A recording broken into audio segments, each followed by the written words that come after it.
నాకు ఈ అవకాశం ఇచ్చిన మాస్టర్ వందనాలు చెల్లిస్తున్నాను. ఇక్కడ వచ్చిన ప్రతి ఒక్కరికి నా హృదయపూర్వక వందనాలు చెల్లిస్తున్నాను. నా సాక్ష్యం ఏంటంటే, సైకిల్ మీద నేను పనికి వెళ్తున్నాను, చాలా ఇబ్బంది పడుతున్నాను. నాకు బండి కావాలి, సెకండ్ హ్యాండ్ బండి అయినా పర్వాలేదు, కానీ నాకు బండి బయటికి వెళ్తాయి, బండి వేసుకెళ్తాయి, చాలా ఇబ్బంది పడుతున్నాను. అదొకటి బ్రదర్ని ఒకసారైనా బండి మీద ఎక్కించుకెళ్ళి ట్రైన్కి తీసుకురావాలని చిన్న కోరిక. ఎవరికైనా ఉంటుంది కదా సహజం. ఎప్పుడు ఆయన అనుభవాలు కూర్చోవడం, ఆయన ఎక్కించుకొని తోవాలని ఆశ మనకు కూడా ఉంటుంది. మనస్ఫూర్తి కోరిక అనిపించేది, అయ్యా ప్రభు చిన్న తక్కువలో అయినా సెకండ్ హ్యాండ్లో బండి అది నాకు ఇప్పించేయాలి నేను అని అడుగుతున్నాను.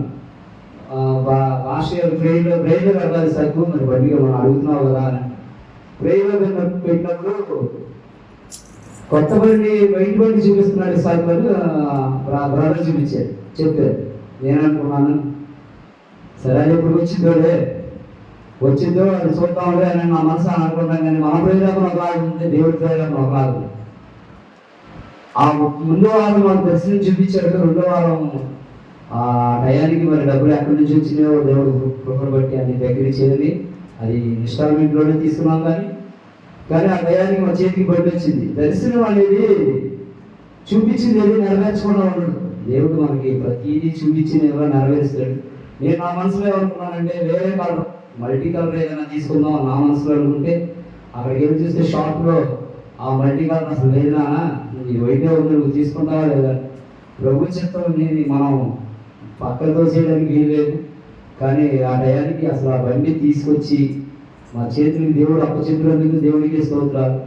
చక్కగా దేవుడు ఆ యొక్క బండి మీద పరిచయ నిమిత్తం వాడడానికి మాకు అది అవకాశంగా అది మార్చడానికి దేవుడిని నేను అడుగుతున్నాను. అది ఎక్కువ శాతం దేవుడు వాడబడాలని ఆశపడుతున్నాను. అదే ఆ దగ్గర తీసుకున్నాము.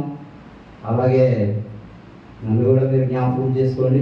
కొద్దిగా చాలా ఇబ్బందులు ఉన్నాను. అయినను నడిపించేవాడు నా పక్షం ఉండగా, ఏదో గొప్ప సింహం మన పక్కన ఉండగా భయం లేదు.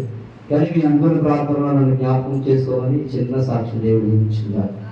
ఆమె